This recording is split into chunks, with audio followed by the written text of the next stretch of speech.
Boa noite.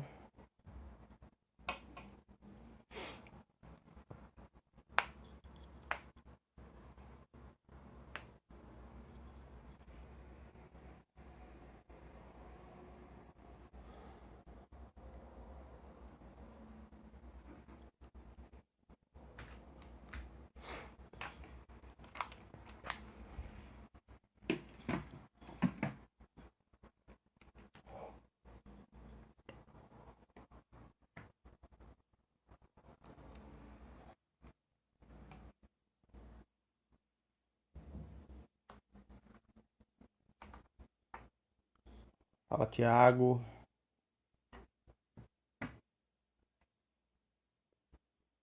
Minha esposa aí também. Doutora Gabriela Menezes. Tudo bom?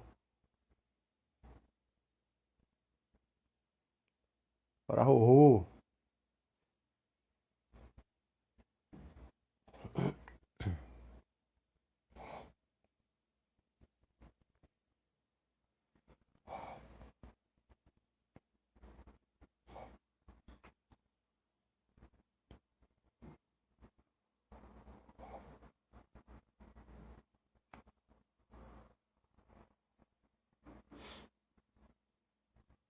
Tudo certo? Como é que vão os atendimentos aí nessa agonia? Fala, Rorô. Tudo em paz.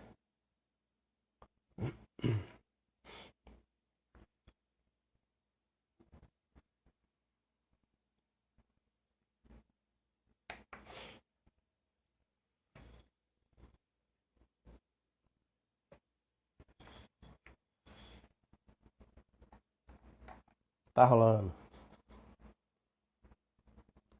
A sua tá maior, velho. O meu é estilo. Boa noite, Érica. Opa, minha luz tá piscando aqui.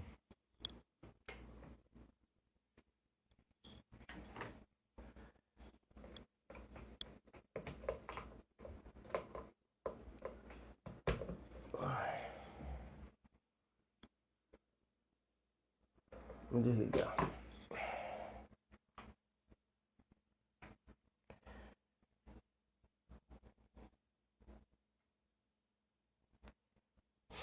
E aí, minha gente? Quem tem filho aí? Pequeno. Rorô, seu filho é mais pequeno, né? Meu filho já tá grande, tá enorme.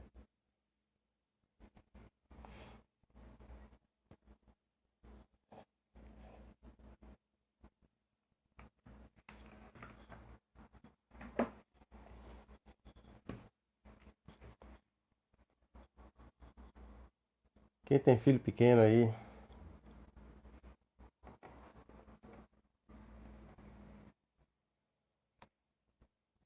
Você, né? Você já sabe. Ai, tá grávida.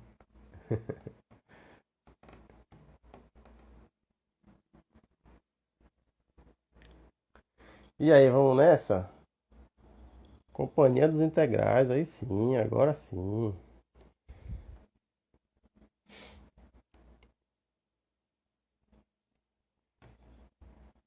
E aí, vamos embora enquanto o pessoal tá chegando aí. A gente vai começando. Então, meu objetivo hoje aqui, minha gente, é sempre bom, é verdade. Meu objetivo hoje aqui é a gente falar um pouquinho sobre esse tema aí, que muita gente pensa que é diferente, né? Muita gente pensa que o refluxo do adulto e do bebê são completamente diferentes. E, na verdade, não, né? Outra coisa que muita gente pensa também é que os bebês eles não vivem, eles não têm conflito, né? Como assim? Meu bebê teve um conflito, né? Teve um conflito biológico e a notícia boa, não sei se é boa ou má notícia, é que sim, eles têm, né? Eles são tão gente quanto a gente, né? Então eles também têm as próprias percepções. Agora, tem razão quem diz que as percepções elas são completamente diferentes, aí é verdade, né? Os bebês têm percepções completamente diferentes das nossas, dos adultos, por uma questão muito simples. Um bebê, ele ainda não tem a percepção, ele ainda não tem uma ideia do ambiente como a gente tem, né? Como nós adultos temos. Então, os bebês, eles têm uma percepção muito mais limitada no que diz respeito ao ambiente e conhecem muito menos o ambiente do que a gente, né? Que nós adultos. O ambiente para um bebê é ali a mãe, né? Geralmente a gente fala assim que a mãe é o universo, né, da criança, ali do bebê. O bebê não conhece, por exemplo, o que tem além, né, desse círculo familiar.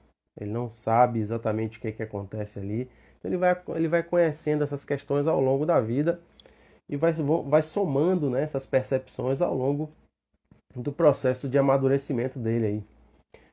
Grande Sérgio Meca. Ao longo do processo de amadurecimento dele, né?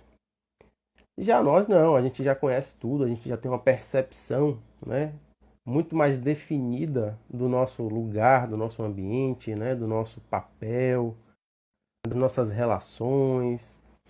A gente já luta, a gente já disputa mais esse ambiente num sentido mais amplo, vamos dizer assim, né, do que a criança. Nós temos, na verdade, vários ambientes, vários territórios, vamos dizer assim. Nós temos o território que é a nossa casa, né, o nosso lugar de descanso ali. Às vezes o lugar de descanso de trabalho, como é no meu caso hoje, né? Trabalho e trabalho exatamente onde eu moro. Tem um lugar onde a gente trabalha, para quem trabalha fora, né? Muitas vezes, um outro território menor, um relacionamento, né, dessa pessoa, principalmente a pessoa extremamente territorialista, ciumenta, né?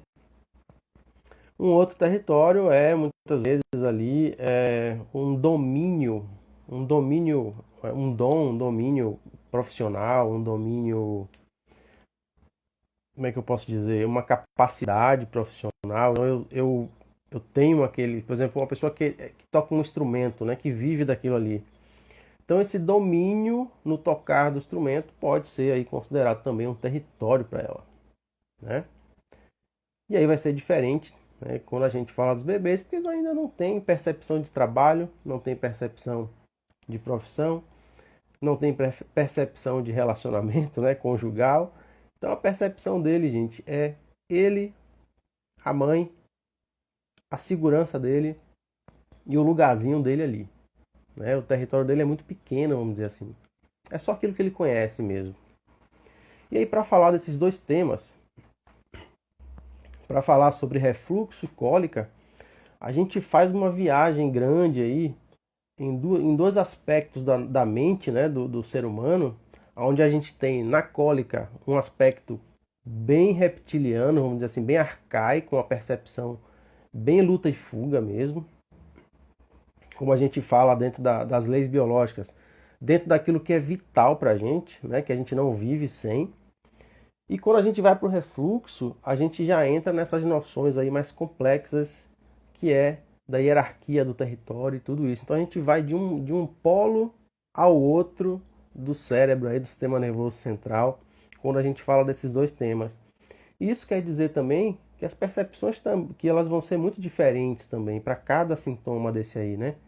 Os conflitos para cada sintoma desse são bem diferentes.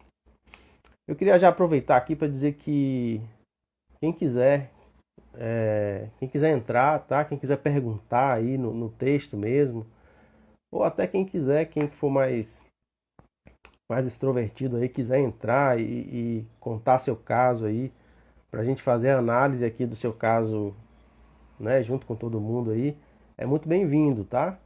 Então, esse é um dos objetivos, eu sempre quis fazer isso, né, de convidar quem está aí assistindo para falar comigo aqui um pouco, para a gente fazer uma análise de caso aí, um caso que eu não conheço, né, em tempo real, ao vivo. Isso seria fantástico, certo? Então, quem tiver interesse, estou à disposição aqui. E aí a gente estava falando da distância, né, de uma parte do cérebro em relação à outra, que está associado a esses dois conflitos, que vai vai se manifestar cólica no bebê ou refluxo no bebê, ok? E aí, para que a gente entenda um pouco mais dessa percepção, né, dessa criança, desse bebê, a gente tem que fazer uma viagem aí também a todo o processo, né, de gestação, de nascimento, né, de parto e de tudo que o bebê acaba vivendo em todos esses processos. A gente tem que entender também que todos esses processos são transições muito importantes, né, na vida do bebê. São muito grandes, são muito drásticas na vida do bebê e geralmente essas transições importantes acabam gerando aí conflitos biológicos, né? Acabam gerando percepções de luta e fuga. Se a gente for para um ambiente, por exemplo, obstétrico, né? A minha admiração aí para a profissão de obstetra, lógico, mas o lugar, né, obstétrico, a função e tudo que acontece ali, para esse bebê que sai de um ambiente totalmente protegido, né, quentinho, escuro, com toda a alimentação disponível, né, com tudo que ele precisa ali disponível, com aquele som que ele vem ouvindo desde quando ele começa a ouvir, né? Desde a primeira função auditiva, ele começa a ouvir os sons ali do coração da mãe ali batendo, né? Do fluxo sanguíneo da mãe. E aquilo se torna um ruído branco, um ruído de proteção, de segurança, né? E aí ele sai para um ambiente, chega um dia, do nada, ele sai para um ambiente completamente diferente. Um ambiente geralmente claro demais, frio, né? Geralmente frio também. Um monte de gente em volta dele que ele nunca viu na vida, ele nem sabe que aquilo existe, né? Um monte de gente que ele nunca viu. Ele começa a ser jogado para um lado para o outro e tal. Então, todas essas percepções que ele está vivendo, né, desde o momento que ele nasce aí, são possibilidades de vivência de um conflito biológico. E o que eu estou dizendo aqui não é que é ruim, né? O que eu estou dizendo aqui é que deveria ser diferente, ou que deveria ser de outra forma. Muito provavelmente não tem como ser de outra forma. Eu não sei, eu não sou obstetra, não sou médico, então não sei, né? Porém, como é assim, a gente tem que entender esse ambiente e esse processo do jeito que ele é. Então imagina você que você nasceu ali, no momento que seu filho nasceu, que você nasceu, ele passa 9 meses com você e de repente ele sai e vai para uma mesinha lá, vai fazer exames. Imagina como isso é, né, desesperador para essa criança. Então aí ele já pode fazer conflitos. A gente já vai falar sobre exatamente que conflitos a gente está falando, mas é lógico que aí pode ser qualquer um, né? Mas os mais comuns, né, que vão causar aí, refluxo e cólica, a gente vai falar com certeza. Então, saiu desse ambiente de segurança, foi para uma mesa, lá está sendo jogado para um lado para o outro. Às vezes, vai para o colo da mãe de novo, mama um pouquinho, tira de novo e leva, às vezes, para fazer mais exames. Então, imagina o que é isso aí, né? Imagina que dificuldade essa criança que sai de um ambiente seguro, ouvindo a voz, os batimentos, tudo isso quentinho, e agora sai desse ambiente e passa por todo esse processo, tá?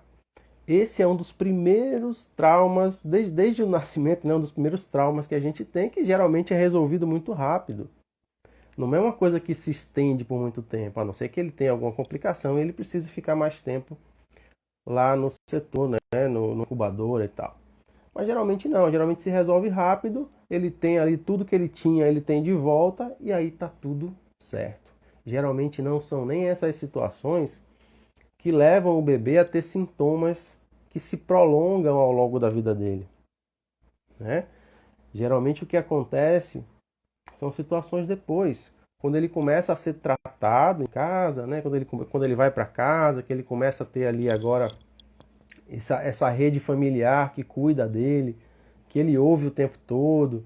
E aí a gente já começa a pensar, imagina uma família, né? Esse bebê foi para casa, chega em casa, imagina uma família disfuncional, colocando tudo num contexto bem geral, assim. Imagina uma família disfuncional que grita, que briga, que discute o tempo todo, né?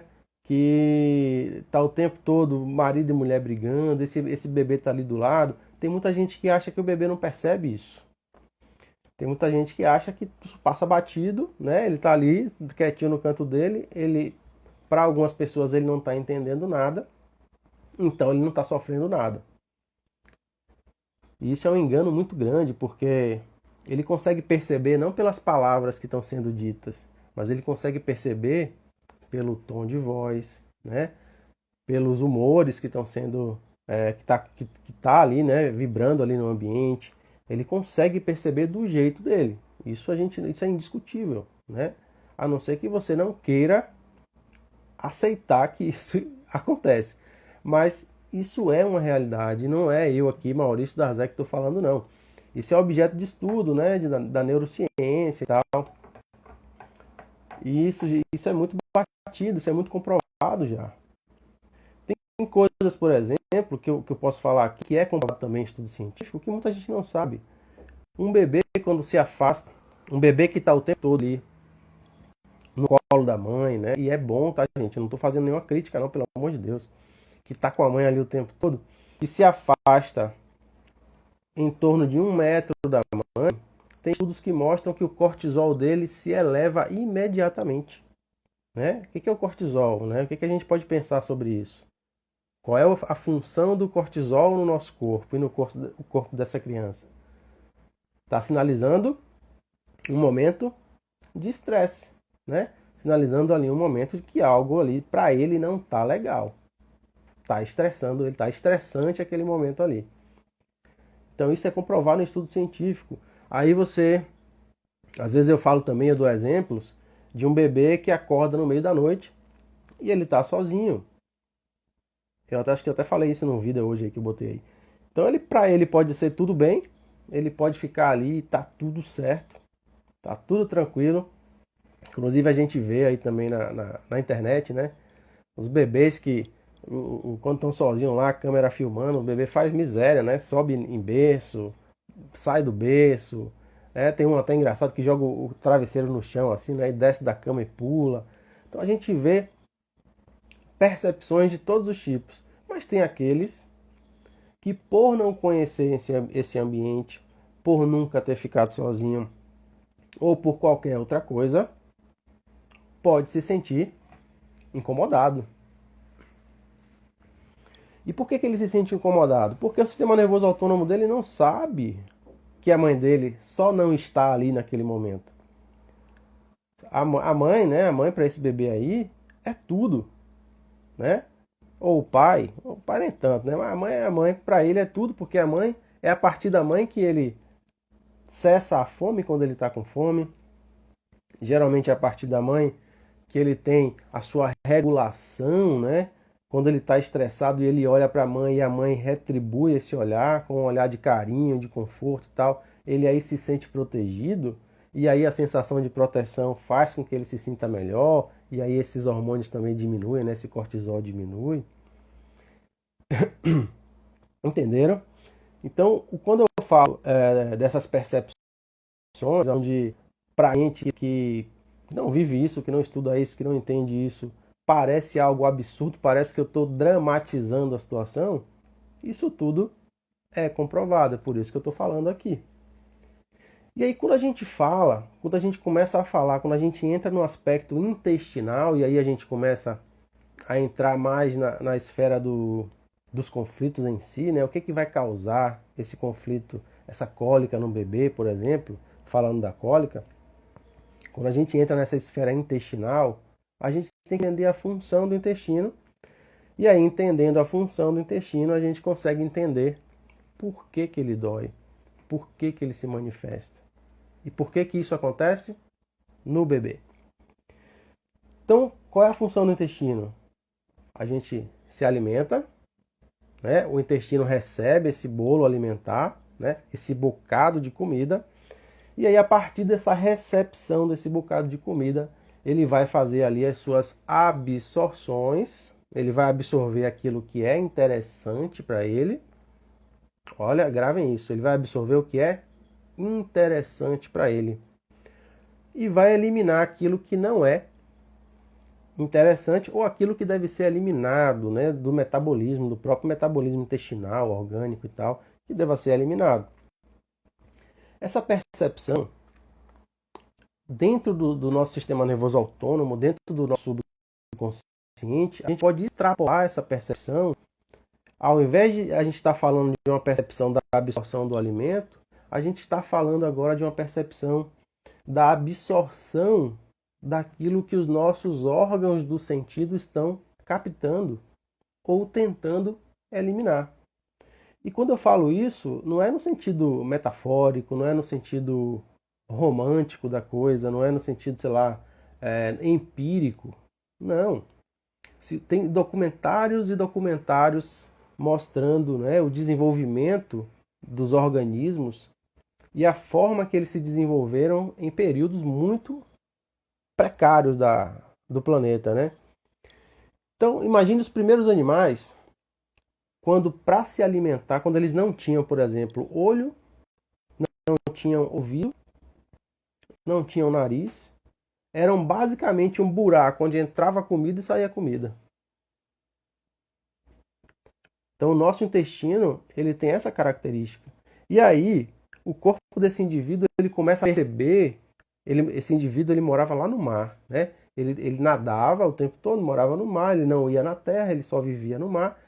E aí ele começou a perceber que quando a luz do sol incidia, e ele era capaz de perceber essa luz do sol, porque à medida que a luz do sol foi incidindo, ele foi criando estruturas de percepção de luz, ele tinha mais capacidade de conseguir alimento. Então, quando a luz do sol chegava, ele estava lá no fundo do mar, ele percebia a luz do sol, ele subia e agora ele sabia que tinha mais alimento. Não disponível, mas que ele tinha acesso a mais alimento, porque agora ele conseguia perceber alguns vultos, alguns movimentos. E quem desenvolveu essa estrutura primariamente, ela surgiu, vamos dizer assim, do intestino primitivo. Então, se só tinha intestino primitivo, lembra que eu falei? Tem um buraco onde entra alimento e sai alimento. Então, desse intestino primitivo, o sistema nervoso dele percebe, opa, se eu tiver uma estrutura que percebe a luz, entra mais alimento aqui.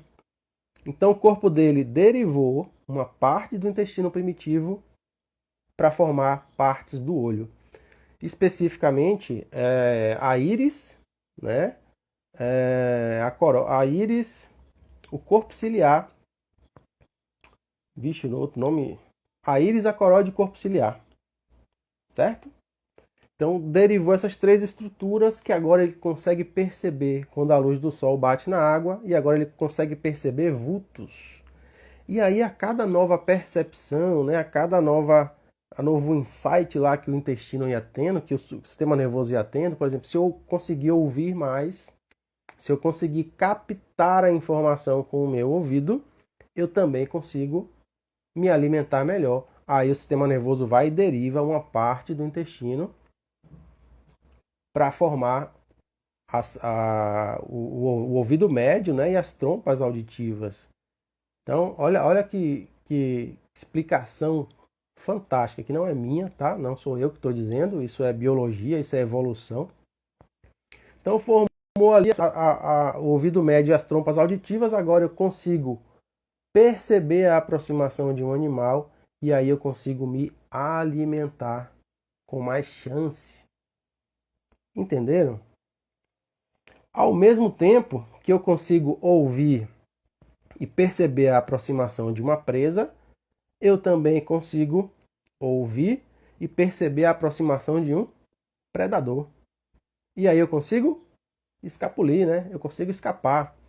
Então, ficou, para vocês terem uma ideia de como isso era como se o corpo desse animal fosse dividido no meio, entre o lado direito ficava associado à absorção, porque esses animais eram praticamente, o intestino deles era em anel, era como se fosse fechado, um buraco aqui na frente, entrava o alimento pelo lado direito e saía pelo lado esquerdo. Então absorvia pelo lado direito, eliminava pelo lado esquerdo. Quando eu preciso cair fora, ouvir, né, e eliminar, isso era feito com o lado esquerdo. Ver e eliminar, feito com o lado esquerdo. Então essas estruturas elas foram todas derivadas do intestino primitivo.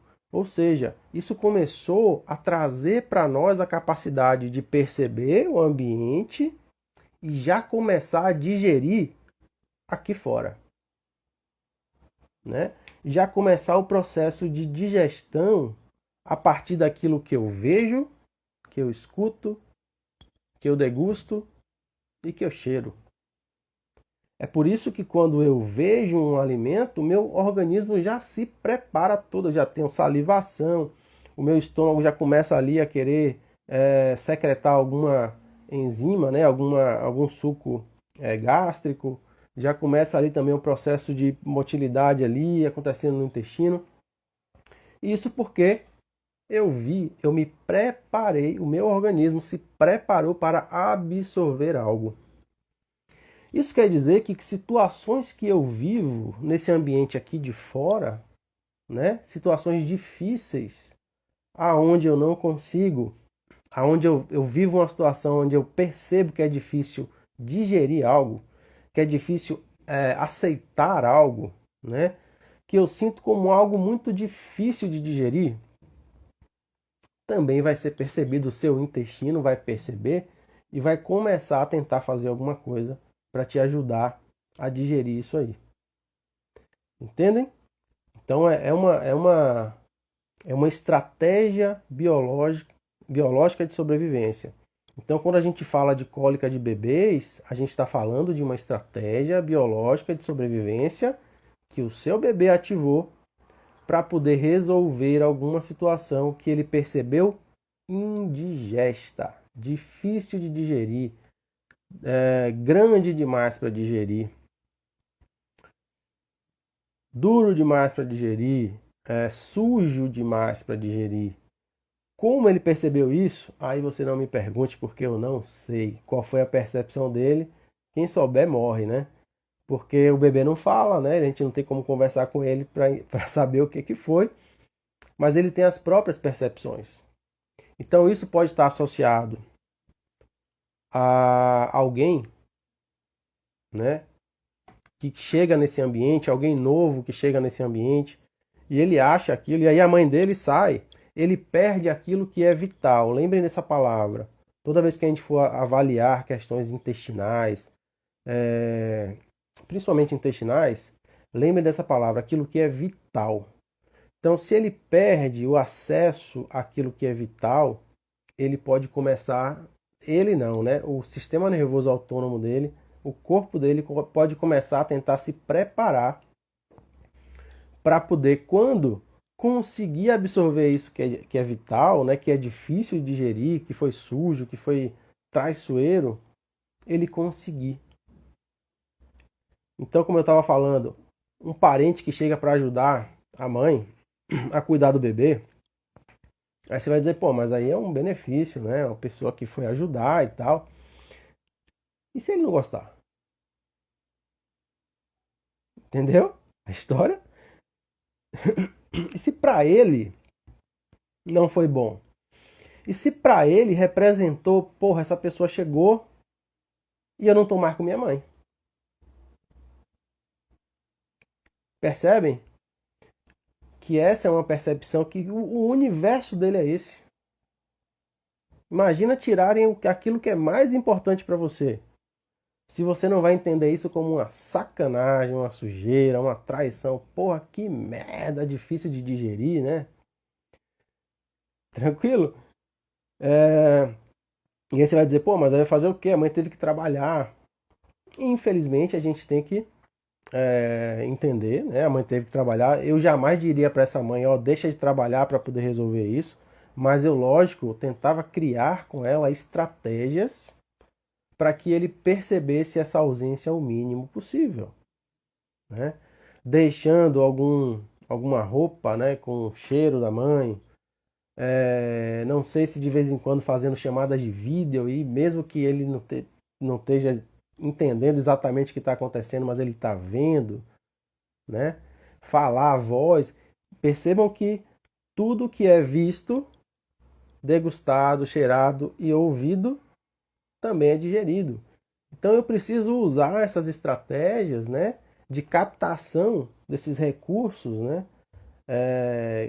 que vão vir antes do alimento, por exemplo, para poder tentar diminuir esse tipo de conflito. Tentar diminuir a percepção dele de que ele perdeu aquilo que é vital. Certo? Fazer uma visita no meio do dia, sei lá, se der. São estratégias. Né? Outra coisa que pode ser feito é, às vezes, mudar o funcionário. Aí você vai me chamar, lógico, porra, sacanagem, você vai demitir a funcionária e vai botar outra. Às vezes, se for necessário, não é pela funcionária, não é nada pessoal, como a gente diz, né? Não é nada pessoal, mas se for necessário, sim, por que não? Porque quando você troca essa funcionária e coloca outra, você está tirando a memória sensorial do primeiro evento. Então ele vai ter uma certa confusão ali naquele momento. Para ele, essa pessoa que está antes, né, a primeira, não é positivo. Talvez a percepção dele de que saiu essa e entrou outra seja, poxa, agora já aquela foi embora, tô mais tranquilo. Então, tem que fazer teste. E acreditem, eu já fiz muita sugestão dessa no consultório. Meus pacientes, graças a Deus, me ouvem, fizeram as sugestões e deu certo. E deu muito certo. Beleza? Eu posso contar aqui, por exemplo, o caso de uma colega, né? Foi uma aluna, mas é uma colega, inclusive colega aí também trabalha com medicina germânica, hipnose. O bebezinho dela nasceu, uma menina, e ela levou ela lá para eu olhar, né? Ela estava tendo algumas cólicas e tal. E aí fomos avaliar a situação dela, né? O que estava acontecendo que essa bebê não estava conseguindo digerir nesse ambiente. E aí foi uma situação bem parecida com isso que eu falei. Ela tinha uma prima, não me lembro exatamente o que era, mas era uma parente. Uma prima que, pô, o primeiro filho dela, a prima disse, não, pode deixar que eu faço tudo, né? Ela se preparou toda, né? A mãe se preparou toda, comprou ofurô, comprou todos os produtos para dar banho, sabe? Se preparou para ter ali a maternidade dela, para viver a maternidade dela, e aí chegou essa pessoa aí e disse, não, peraí, pode deixar que eu cuido de tudo. E aí, lógico, não foi a percepção da mãe, a percepção da mãe também foi ruim, inclusive eu acho que ela também teve algum sintoma, mas o bebê, a filhinha dela não gostou. A percepção foi de que não estava legal, eu não quero, né? Tá me tirando, né? Tá me impedindo de absorver aquilo que é vital para mim, que é o cheiro da minha mãe, que é a visão da minha mãe, que é a voz da minha mãe, que é o toque da minha mãe. E aí pra vocês terem uma ideia de como eu levo isso a sério, na época do consultório, eu perguntei a ela, Kate, se você quiser, eu faço uma prescrição para você, dizendo que eu solicitei que a sua prima, sei lá quem foi, desse um tempo e deixasse você cuidar do seu filho. Eu não me lembro se eu fiz isso ou se ela mesma resolveu a situação, mas se precisasse eu faria sem problema nenhum, porque para mim o que importa é meu paciente, é quem está ali na minha frente, né? E aí ela fez, não me lembro exatamente se foi por interferência minha ou não, mas ela fez, ela chegou lá e conversou com a prima dela entendeu a situação, e aí ela passou a viver essa maternidade, e aí tudo melhorou. Olha que incrível, né? A gente muda o ambiente, a gente muda o que esse bebê percebe, e agora o sintoma vai embora. E é isso, gente. Se você dá para esse indivíduo, né, esse bebê, aquilo que ele está desejando de forma vital, é claro que ele vai melhorar. É claro que a cólica vai melhorar. É claro que o intestino dele vai deixar de ficar se preparando para absorver aquilo que ele tanto quer, né? Que ele tanto deseja. É como se ele estivesse olhando, né? Se fosse eu, por exemplo, estava olhando para um prato de comida, um filé parmegiana e desejando loucamente. É uma comparação infeliz, né? Comparar uma mãe com o prato, não é nada a ver. Mas é como se fosse isso pra mim, nesse momento. A minha percepção seria essa. Você ficasse me enrolando ali, dizendo que não vai me dar. Seria mais ou menos isso. Entenderam? Então, para entender a cólica, para resolver a cólica, a gente tem que ir para esse ambiente. O que é que esse bebê está desejando, né, absorver, ou até está desejando eliminar, porque pode ser também eliminar, gente, né?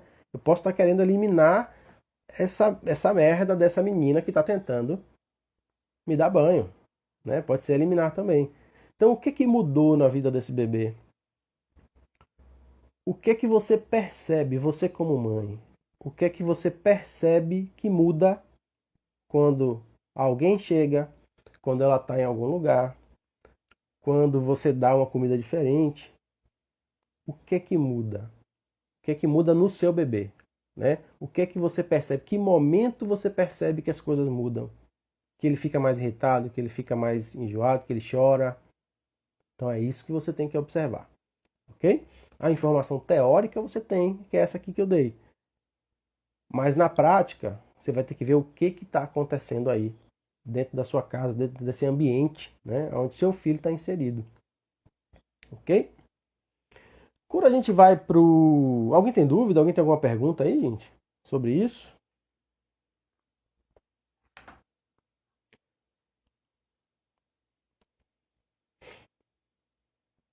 Não? Então vamos nessa. Então quando a gente vai pro refluxo, a gente vai pensar o ambiente mais ou menos da mesma forma, no sentido de que o que é que pode ter mudado, o que é que pode estar incomodando, porém a percepção ela vai ser um pouquinho diferente, né? Aquilo que a gente vai pensar como conflito ou como causa do refluxo vai ser um pouquinho diferente, ok? Então a gente vai pensar no estômago de novo, a gente vai pensar no órgão, na função desse órgão. Infelizmente nem todos os órgãos são tão é tão óbvio, né, a função. O estômago, por exemplo, ele tem duas grandes funções, né? Ele tem uma grande parte dele que a gente chama dentro da medicina, dentro da anatomia, né, como curvatura maior do estômago, que é uma área que está bem associada ali à secreção dos fluidos gástricos, né?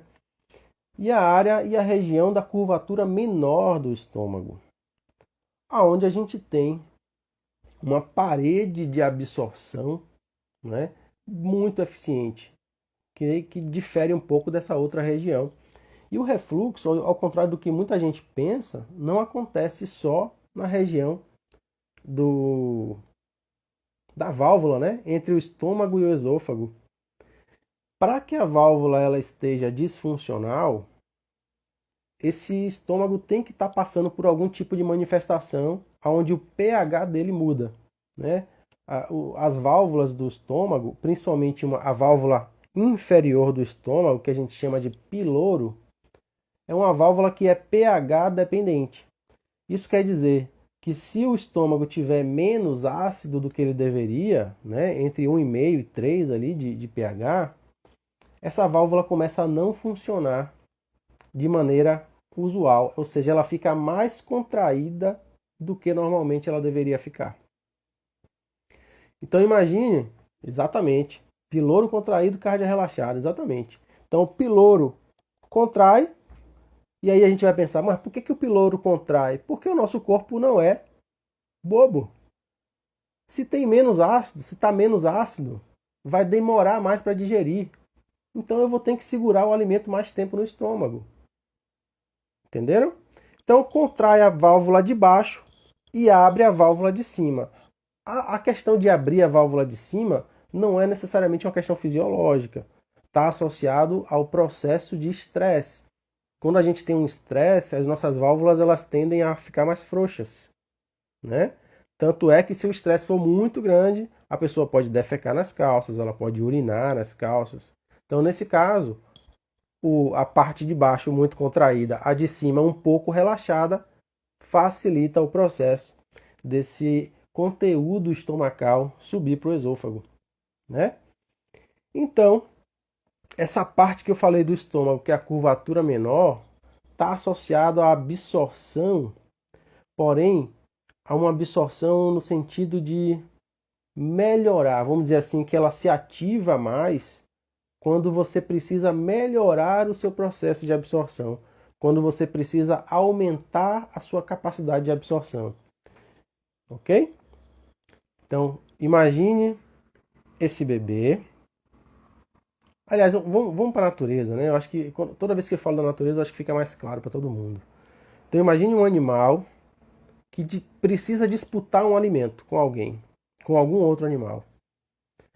Para que esse animal tenha êxito em disputar esse alimento, primeiro ele tem que estar com um metabolismo bacana, né? Ele tem que ter muita capacidade metabólica para poder lutar por esse alimento. E aí que entra o nosso estômago, a nossa curvatura menor, que vai tentar fazer uma ulceração interna, e aí por isso que muita gente também tem úlcera, tá? Vai tentar fazer uma ulceração interna para melhorar a capacidade de contato e absorção, né, desses alimentos, desses nutrientes, e aí melhorar o metabolismo desse animal. Agora esse animal tem mais chance, tem mais energia para lutar por aquilo que ele considera dele. Então eu já estou dando dica aqui. Então, se o seu bebê tem refluxo, muito provavelmente, principalmente se ele for do sexo masculino, ele está lutando por algo que ele considera dele, certo? Que é domínio dele e tem algum intruso nesse território onde ele está defendendo. Ok? É como se ele estivesse defendendo algo ali, como se fosse aquele animal protegendo aquilo que é importante para ele, que é o seu território. Então, que território é esse que a gente está falando aqui em relação a esse bebê? O que vocês imaginam aí? A mãe, né? A mãe, o espaço dele, né? E aí a gente pode pensar o estômago mais ou menos da mesma forma que a gente pensou o intestino, né? Pode ter alguém que chegou nesse ambiente, nesse território, que está ali incomodando, que está sendo um intruso no território desse bebê. Eu falei do bebê do sexo masculino, mas tem do sexo feminino também, que é um conflito de identidade, tá? É bem parecido, é muito parecido as duas percepções. É como se fosse uma percepção masculina, disputa de território, e uma percepção feminina, identidade. É como se ela se preocupasse com o lugar dela e o menino se preocupasse com o território, a defesa do território dela. A menina se preocupando com o pertencimento do território dela e o menino se preocupando com o território, com defender aquilo que é dele, tá? Mesmo o bebê, tá, gente? Então, o que você vai se perguntar é isso. Um caso que eu tratei, que foi super eficiente, foi de uma mãe que, né, teve recentemente o bebê e ele começou a apresentar sintomas de refluxo. Primeiramente, inclusive, ele tinha apresentado, assim que nasceu, como é aquela que fica amarelinho, né? Vixe, alguém fala aí que eu esqueci. Icterícia. Então ele começou a apresentar, ele apresentou icterícia, melhorou dessa icterícia, né? Foi indicado que colocar no sol e tal, ele melhorou e depois ele apresentou o refluxo. Muita gente não sabe, mas o mesmo conflito que causa a icterícia, que aí já vai ser uma coisa mais anterior, né? Na barriga da mãe, no parto, uma coisa antes desse bebê nascer, é o mesmo conflito que vai causar, por exemplo, o refluxo. E aí o que aconteceu? Essa mãe é advogada, exato. Essa mãe é advogada, teve esse bebê, ela era empresária, né? Ela precisava trabalhar. E é claro, está no direito dela, tá na obrigação não sei, mas tem todo o direito de fazer isso e está certo, não tem nada de errado nisso. Não é um julgamento, é só estou contando a situação. Ela precisou contratar alguém para poder ficar com o bebê, né? E aí aconteceu aquilo, né, que eu falei. Tem um intruso no meu território. Agora não mais com a percepção de que eu não consigo absorver aquilo que é vital para mim, mas no sentido de que está invadindo aquilo que é meu, no sentido de que está disputando aquilo que é meu. É como se essa pessoa que chegou estivesse disputando a mãe dele, que é o território. né? E isso gera, inclusive, irritabilidade no recém-nascido, né? Pode gerar irritabilidade, ele pode ficar mais irritado, mais nervoso, mais pavio curto aí. E para a menina, seria eu estou perdendo o meu lugar é com minha mãe, né? Eu estou perdendo o meu é o meu lugar mesmo, né? O meu lugar de pertencimento ali. Então, para a menina, a identidade, eu estou perdendo aqui o meu lugar de identidade. Para o menino, eu preciso defender aquilo que é meu, ok? Isso é uma reação racional? Eles estão pensando sobre isso? De maneira nenhuma. É uma reação instintiva, né? Eu lhe pergunto, quando você se vê com ciúme, você pensou sobre isso antes de se ver com ciúme? Ou você já percebeu, sentiu que você está com ciúme e você diz, porra, tô com ciúme. Entenderam? Essas percepções, elas vêm muito antes. Então eu percebo, o meu instinto percebe primeiro a situação, faz o seu próprio julgamento ali, depois ele dá pra gente ali a percepção corporal, né? Que de porra, tô sentindo com ciúme. Mas antes disso, a percepção instintiva. Então eu estou dizendo isso para dizer que os bebês não pensam sobre isso, tá? Antes que alguém fale assim, antes que alguém fale aí, né? Mas como assim, né? Ele vai pensar nisso? Como assim ele vai reagir da forma? Não é pensado, é natural, é instintivo, ok? E aí o que foi que eu fiz com essa mãe? Essa foi uma das mães que eu disse para ela, ela tinha uma funcionária que trabalhava de noite e uma funcionária que trabalhava de dia. Eu perguntei para ela se não havia a possibilidade dela fazer a troca. A de dia vai para a noite e a da noite vai para o dia. E aí ela disse que tinha a possibilidade, que ia conversar com elas. Ela fez. A gente eliminou a memória sensorial, ou seja, o bebê ele estava reagindo àquela pessoa. Quando veio outra, ele não reagiu da mesma forma. A percepção dele já foi diferente. E aí melhorou o refluxo dele. Então, da mesma forma, no refluxo, a gente vai pensar sobre isso, né? O que está acontecendo no ambiente? O que mudou no ambiente dessa criança? O que ele pode estar disputando e você vai perceber. Se for um menino, principalmente, que está associado bem a essa questão da disputa territorial, você vai perceber ele ficar irritado quando alguém chegar, você vai perceber ele ficar irritado em algum lugar específico, vai perceber, né? Adriana, você botou uma interrogação e um R aí, não entendi não. Entenderam?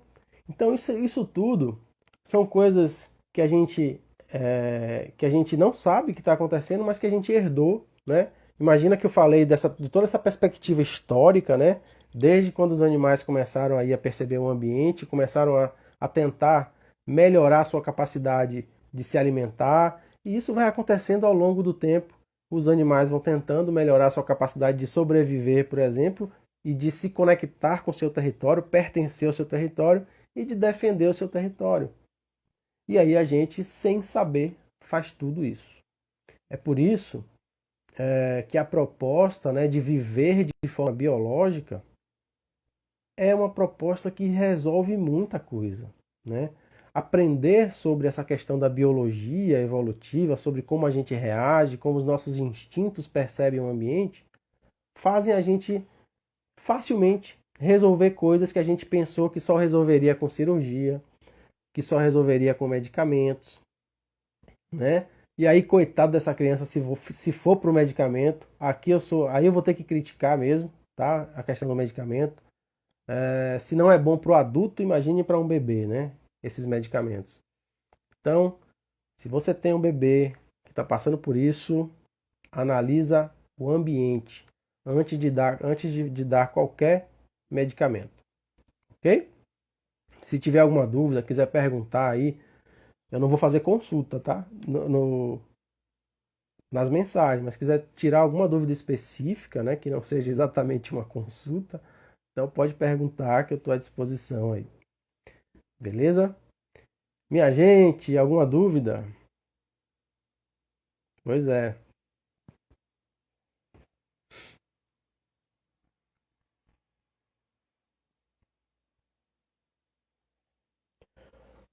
Alguma dúvida, crítica, sugestão, questionamento, xingamento? Tô aberto a qualquer coisa aí.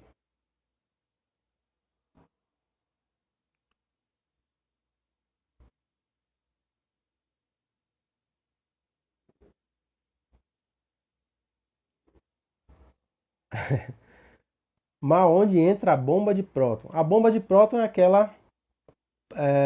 aquela parte do metabolismo, né, que vai produzir o fator intrínseco e o ácido clorídrico, né, que vai participar de toda essa cascata que vai gerar aí o ácido clorídrico, né? Quando eu tomo um inibidor de bomba de próton, eu estou tentando fazer esse estômago produzir menos ou não produzir ácido clorídrico. É porque quando os diagnósticos, né, de gastrite começaram a surgir, começaram a se perceber que haviam lesões no estômago, a primeira coisa que imaginaram foi que estava havendo ali um excesso de ácido clorídrico. E aí, baseado nesses estudos extremamente antigos, né, todos os casos de gastrite e úlcera foram durante muito tempo considerados como se tudo fosse uma questão de muito ácido clorídrico, né? E aí passaram a criar medicamentos para inibir a produção de ácido clorídrico, um deles, né? E os mais famosos aí são os inibidores de bomba de próton, que são usados até hoje, tá? Mas assim, imagina, Matheus, um paciente que está em crise, né? Uma crise de gastrite muito forte. Eu jamais julgaria um paciente que está numa crise de gastrite extremamente forte, insuportável, julgaria o caso dele tomar um inibidor de bomba de próton, né? Porque o que ele mais sente na gastrite e refluxo é exatamente o refluxo. Porque o pH do estômago é de 1,5 a 3. Quando o cara está tomando esses inibidores, vai um pouquinho mais aí, né? Fica um pouquinho mais alcalino, ou menos ácido. Porém, o pH do esôfago é 6. Então imagina um conteúdo com essa natureza do estômago chegar no esôfago, machuca mesmo, né? Então, na crise, eu acho que tudo bem. O problema é que esses medicamentos foram criados para um curto período e muitas vezes os próprios pacientes eles vão levando isso, deixam de voltar no médico, ou seja lá o que, ficam tomando o medicamento para sempre. E aí eu não posso nem dizer que a culpa é do cara que criou o medicamento, né? E aí a culpa, infelizmente, é de quem está tomando. Se tem alguém dizendo que o paciente tem que tomar mais de 90 dias, isso já começa a não ser muito funcional em relação à própria bula do medicamento, né? Mas é por aí, beleza? Minha gente, obrigado. Percebi que ninguém botou dúvida. Não sei se isso é bom ou ruim, mas chegamos ao final. Então, obrigado a todos vocês, né? Boa noite, espero que vocês tenham gostado aí. E vou deixar gravado, quem quiser assistir depois aí. Um abraço, ok? Valeu!